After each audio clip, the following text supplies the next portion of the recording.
అంటే అక్కడ డబ్బింగ్ వాళ్ళు ఎవరన్నా వస్తారేమో వాళ్ళని పరిచయం పెంచుకుందామని. తర్వాత చిరంజీవి గారు అట్లా వస్తుంటే పోతుంటే చూస్తూ ఉన్నా, కానీ కలవలేం కదా, నేను ఆడు ఉన్నాను తెలిస్తే రానియరు మళ్ళా. ఇంకా ఈ డబ్బింగ్ ఇన్ఛార్జీలు వస్తుండే కదా, డబ్బింగ్ థియేటర్ కదా అది, ఆ డబ్బింగ్ ఇన్ఛార్జి మిఠాయి చిట్టి గారు అని వస్తుంది. ఈ ఎలక్ట్రీషియన్ తీసుకెళ్ళి అక్కడ పరిచయం చేసిండు, ఇట్లా ట్రై చేసిండు లాస్ట్ ఇయర్ ఆడిషన్లో మనోడిది రాలేదని. అంటే అదెంత పని, నేను చేస్తాగా, నేను చేస్తా, అది చేస్తా అని చెప్పేసి ఒక లెటర్ తీసుకున్నాడు, సంతకం పెట్టిండు. అప్పటికి ఆయన శ్యాంప్రసాద్ రెడ్డి గారు వాళ్ళ నాయన, ఆయన పేరు ఏం పేరు, ఎంఎస్ రెడ్డి గారు. ఎంఎస్ రెడ్డి గారు,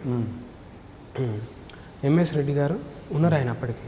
ఆయన దగ్గరకు పోయి నిలబడ్డా, మెల్లగా చూసి ఏం కావాలంటే మెల్లగా మిఠాయి చిట్టి గారు వచ్చి, ఈ అబ్బాయి ఇది అదే చెప్పిండు, ఏదో చెప్పి ఒక సంతకం కావాలండి, మీ రికమెండేషన్ కావాలంటే ఆయన పెట్టేశాడు. ఆయన పెట్టేసేసి ఇచ్చిండు. పోయినా డబ్బింగ్ ఆర్టిస్ట్ యూనియన్లు ఇచ్చిన, సరే ఇంకా ఆడిషన్ కాలేదు, ఒక రికమెండేషన్ లెటర్ అయితే ఉన్నది, ఒక కాన్ఫిడెంట్ వచ్చింది.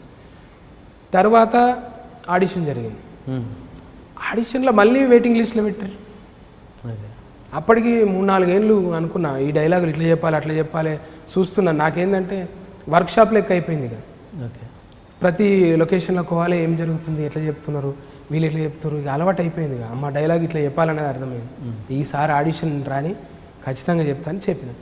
సరే ఇవన్నీ రికమెండ్ ఏం చూడలేదు, హోల్డ్లో పెట్టారు. సరే వాయిస్ ఏదో షార్ప్గా ఉంది, బాగుంది కదా అని హోల్డ్లో పెట్టారు. ప్రసాద్ గారు అప్పుడు గోగినేని ప్రసాద్ గారు అని యూనియన్ ప్రెసిడెంట్, హోల్డ్లో పెట్టారు.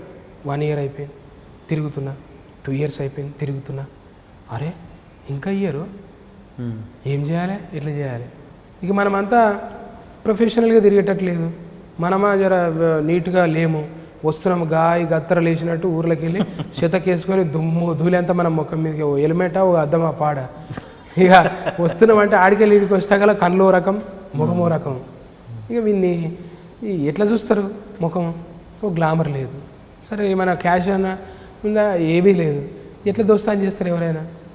మెల్లగా చిన్నగా సిగరెట్ తాగే దోస్తాను, మెల్లగా ఎవరమ్మా నువ్వు అని అంటే ఫలానా, అవునా ఇలాగ వెళ్ళొద్దా అని మెల్లగా సిగరెట్ పెట్టాని, టీలని మెల్లగా స్టార్ట్ అయింది.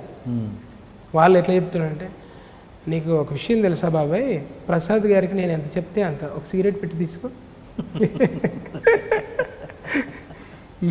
కాంచన్ బాబు గారు ఉన్నారు కదా, ఆయనకి నేను ఎంత చెప్తే అంత, ఇప్పుడు రేపు అవసరం ఉంటుంది నీకు అయిపోద్ది అని అంటే, సరే 1 సంవత్సరం అయింది, ఇదేదో తొందర చేస్తున్నారు వీళ్ళు అని చెప్పేసి వీళ్ళతో పోవద్దని వాళ్ళు రాగానే నాకు వేరే పని ఉన్నదని ఇలా పడుతుంది. మెల్లిగా ఆ ఏజ్ గ్రూప్ కాకుండా ఇంకో ఏజ్ గ్రూప్ కలిగింది. మిఠాయి చిట్టి గారు అప్పటికి నాకు రికమెండ్ చేసి ఉన్నాడు, ఆయన పని చెప్తే వినటోని, ఎరా అబ్బాయి ఇక్కడ దాకా వెళ్ళి వస్తావా నువ్వు అని అంటే, వెళ్తాను సార్ అని. భవానీ ప్రసాద్ అని ఉన్నాడు కదా, తనతో వెళ్ళి బంగినపల్లి మామిడి పనులని ఆడు రామినేని సీను కూకట్పల్లి హౌసింగ్ బోర్డులో అక్కడ ఉంటాడు, వాళ్ళ సొంత తోటలో తెచ్చారు, అక్కడ నుంచి పట్టుకురండి అని అంటే, బా ఇట్లాంటి పని చెప్తే మనం చేయకుండా ఉంటామని పల్సర్ మీద ముందర కూర్చున్నాడు. పల్సర్ మీద కూర్చుని అప్పటికి డ్రంక్ అండ్ డ్రైవ్ బుగులు లేదు, ఇంత మనోడు ఎనీ టైం వేస్తుండే భవానీ ప్రసాద్. వేసి ఎక్కి ఎవరు నువ్వు అంటుండే. అంటే అన్నా నేను చెప్పాను అంటే ఇప్పుడు నాతో వస్తావా నువ్వు అని అంటే, వస్తానండి. బాగా వస్తావా ఎటకారంగా, తప్పకుండా ఎంట కూర్చున్నాను. బర్రమని పల్సర్ మీద పోయినాం. రామినేని సీను ఆయన ఏంటంటే, ఒరే ఇప్పుడు చేవెళ్ళ రవి అనే వాడు వచ్చాడరా, 2 రూపీస్ వస్తే వచ్చుద్ది, రాకపోతే రాదు, కానీ ఒకటి విలువలు అనేది ఒకటి ఉంటుంది కదరా, నువ్వు వాటర్ పోసుకుంటావా సోడా పోసుకుంటావా, ఇది వాళ్ళది. వాళ్ళు పోగానే ఆయన మర్యాద కొద్దీ, అరే బావా నీకు మెన్షన్ హౌస్ ఓకే కదా, కూల్ వాటరా మామూలు వాటరా అని అంటే, వీళ్ళు మంచిగా కనెక్ట్ అయిపోయారు. నేనేం చేయాలని, రవి నువ్వు తాగుతావా అంటే, నేను తాగనన్నాను అలవాట్లేదని అంటే, సరే వాడికి ఒక స్ప్రైట్ తీసుకొని నాకు స్ప్రైట్ ఇచ్చి వాళ్ళు కూర్చున్నారు. ఇక 2 గంటలు మంచిగా ఛార్జింగ్ పెట్టుకురు, ఫుల్గా ఛార్జింగ్ పెట్టుకుని మాడి పనులు సంకలో పెట్టిరు, ఒక కవర్లో పెట్టి కథం బండి మీద కూర్చోబెట్టింది. ఇక ఇక్కడ బండి అందులో ఎంత పెట్రోల్ ఉందో కానీ మావాడైతే ఫుల్గా తాగాడు భవానీ ప్రసాద్. తాగేసి ఇక బొమ్మను లేపుతున్న చూడాలి, నేను వెనకాల ఇట్లా పట్టుకుని ఇక వర్రన పోతున్నది. ఇట్లా ఏది బాలనగర్ ఫ్లైఓవర్ ఉంటుంది కదా ఒకటి, దాని మీదకి వెళ్ళి పోతున్నది. ఇక కథం పోయింది జరసేపు పోయింది. తర్వాత పెద్ద సౌండ్, అది ఏంటంటే ఒకటి బండి క్రాస్ చేస్తుండు, రోడ్ క్రాస్ చేస్తుండు. కథం కరెక్ట్గా ఈయన పోయిండు, ఆడొచ్చిండు. ఆడు వచ్చి సడన్గా బ్రేక్ కొట్టిండు, వెళ్ళిపోతే అయిపోతుండే. బ్రేక్ కొట్టంగానే ఈయన కట్టుకొట్టినకి పోయి ముందలపైకి దాకిచ్చి ఈడ పడుడు క్లచ్ అన్నాం. పోతే బండి ఆడబడ్డది, మేము పోతూనే ఉన్నాం రోడ్డు మీద అని పోతున్నాం. ఇంకాగలే మేము పోయి కట్ చేస్తే ఇదంతా కొట్టుకుపోయింది. ఇది ఇదంతా కొట్టుకుపోయింది. ఇట్లా పెట్టిన చేతులు కవర్ ఇడవలే. మళ్ళీ కవర్ ఏంది ఇంపార్టెంట్ వ్యక్తి చెప్పిండు ఆయన, ఈ కవర్ ఇడిచిపెడితే ఎట్లా, తోలంతా కొట్టుకుపోయినా మామిడి పండ్లు మాత్రం ఇడవలే. పడ్డాక ఆయన not reachable area Bhavani Prasad అంటే యోచన లేడు, స్లో తప్పిపోయాడు. బ్లీడ్ ఇట్లా పడి ఇట్లా వస్తున్నది, అంతా నెత్తి వలిగిపోయినట్టు వస్తుంటే నా దగ్గర ఫోన్ లేదు, ఎట్లా చెప్పాలి మనకి చెప్పాలి. ఒక్కడు ఆపమంటే ఆపడిగా, ఆటోలు పోతున్నాడు ఇట్లా కట్లు కొట్టుకుంటా, కానీ ఒక్కడు ఆపుతలేడు. ఇక లాస్ట్కు నేను ఏం చేసిన, తిక్కలేసింది. ఇక అమ్మ ఆపుతా ఆపని ఒక ట్రాలెట్ ఆపిన, ఇక వెయ్యి ఆప అని చెప్పి కొట్టేటట్టే ఇక ఆపి ట్రాలీలు వేసుకుని ఇక ఈయన తీసి, ఎవరో స్టూడెంట్స్ వచ్చారు, ఆ బైక్ తీసి పక్కకి ఎట్టారు, ఆయన తీసి ఆటోలు వేసుకున్నా. ముందర ఏమున్నా అంటే బీబీఆర్ హాస్పిటల్ అని ఒక బొక్కల దవాఖాన ఉన్నది. ఆ బొక్కల దవాఖానకు పోతే మేము బొక్కలకే మేము ఇసొంటి ఒకటికి చేయము, ఆయన సీరియస్ ఉన్నాడు, మేము బట్ట ఉన్నాం. ఇట్లా చేయాలంటే ఆయన దగ్గర యాంటీనే ఫోన్ ఉంది, బిఎస్ఎన్ఎల్ పెద్దది. ఈ డబ్బింగ్ ఆర్టిస్ట్ కదా, అప్పటికి ఆయనకు ప్రోగ్రాములు చెప్పడానికి వాళ్ళు ఫోన్ చేస్తారు. అప్పటికి కిషోర్ గారు అని ఆయన డబ్బింగ్ యూనియన్లో సెక్రటరీ, ఆయన మంచి ఆర్టిస్ట్. ఆయన కిషోర్ గారు ఫోన్ చేశారు, అమ్మ వచ్చిందే ఛాన్స్ అని నొక్కి, సార్ నమస్తే సార్ అని అంటే, ఎవరైనా మాట్లాడేది భవానీ ప్రసాద్ లేడా, ప్రోగ్రామ్ చెప్పాను ఇంకా రారేంటి అని అంటే, సార్ కింద పడ్డాం సార్, టక్కర్ అయింది అని అంటే, టక్కర్ అయిందా, నువ్వెవరు అంటే, అదే సార్ నేను చేవెళ్ళరావు అని వెయిటింగ్ లిస్ట్లో ఉంటుంది చూడు సార్, ఆడిషన్కి వచ్చింది. అరే నువ్వా, ఏంటి నువ్వెందుకు వెళ్ళావు అని అంటే, ఇట్లా సార్ మామిడి పండ్లు తెమ్మన్నాడు మిఠాయి చిట్టి సారు, అందుకే పోయినాము. వీడికి వచ్చినాక ఇక మళ్ళీ వైన్స్ కాడికి వెళ్ళి ఇట్లా వస్తుంటే కింద పడ్డాం సార్, ఎవడో గుద్దిపోయి ఇట్లా తలిగిచ్చిండు అంటే, ఇక అందరూ వచ్చేసారు. మొత్తం ఓమిని వ్యాన్లా ప్రసాద్ గారు యూనియన్లో ఒక 7-8 మంది మొత్తం వచ్చేసి దిగిపోయారు. ఇక దిగిపోయి మా భవానీ ప్రసాద్ అన్న దేవి ప్రసాద్ గారు డైరెక్టర్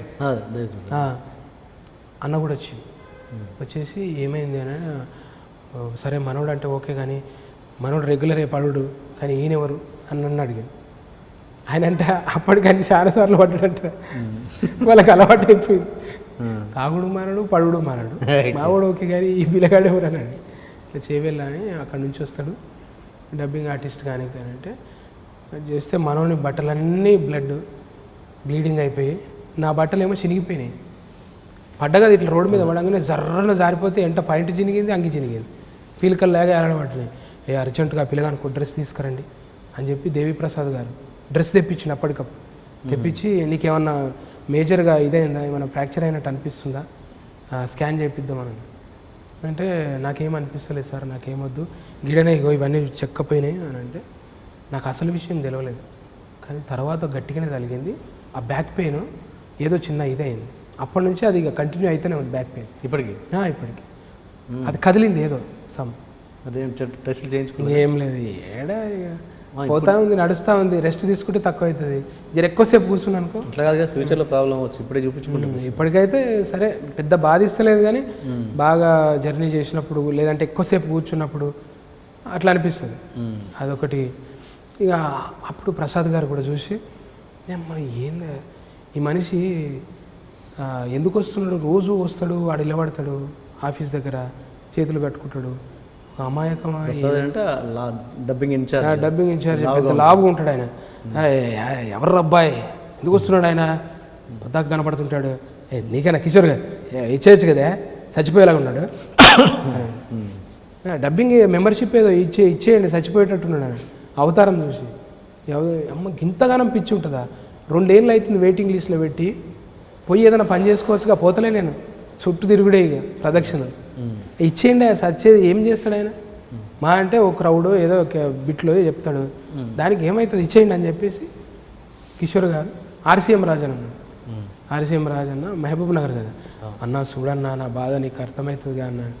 అదే అమ్మా చెప్తున్నా, నేను యూనియన్లో అందరితో చెప్తున్నాను, అదే మన వాళ్ళు రావాలి ఎక్కువగా. ఆర్సీఎం నీ మీద పంచ్ చేశాడే. నేను అదే కిషోర్ గారికి కూడా చెప్పాను అని అన్న ఇక ఎప్పుడు ఫోన్ చేసినా గంట మాట్లాడతాడు. మెంబర్షిప్ ఇచ్చుట్లా అన్నది కూడా ఒక కీలకమైన పాత్రని అన్నది. ఏమంటే ఇచ్చేయండి అంటే ఇక అప్పుడు బాడీలో వీళ్ళు అంతున్నారు. కిషోర్ గారు ఉన్నారు, మన కిషోర్ గారు ప్రెసిడెంట్, మన ఆర్సీఎం అన్న జనరల్ సెక్రటరీ. ఇక ఆయన చెప్పేసిండు, కిషోర్ గారు చెప్పటం ఆయన ఇచ్చేయటం అయిపోయింది.